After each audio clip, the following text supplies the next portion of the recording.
Hey everybody, Johan Magnusson here, Big Swede Barbecue. Today we're making Mexican street corn hot dogs on the Burch Barrel. The first thing that we want to do is set up the Burch Barrel for grilling, so here's how we do that.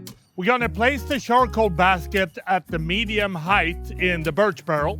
Then we're going to fill up a chimney starter with some quebracho charcoal. We want to light up a couple of fire starters, and after about 10 minutes we want to dump the charcoal into the Burch Barrel. Now when the Burch Barrel is ready, it's time to start preparing the Mexican street corn hot dogs. And here's how we do that.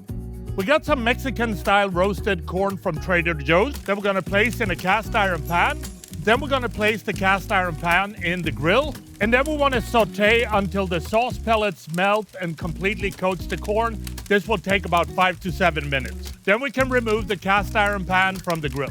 Now we're going to use the slot dog to score 4 quarter-pound beef franks. Then we're going to season these with Malcolm Reed's Grande Gringo Mexican seasoning. We're going to place the franks on the grill, and we also want to char the buns very quickly. When the buns are charred, remove them from the grill. And when the beef franks has a nice color and they're charred all around, remove them from the grill.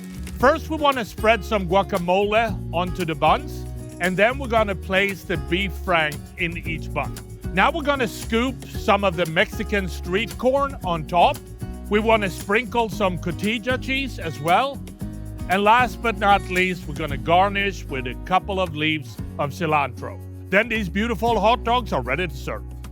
And that is how I make my Mexican street corn hot dogs on the Burch Barrel. And I think the only thing left to do is to try this and see what it tastes like. So here we go.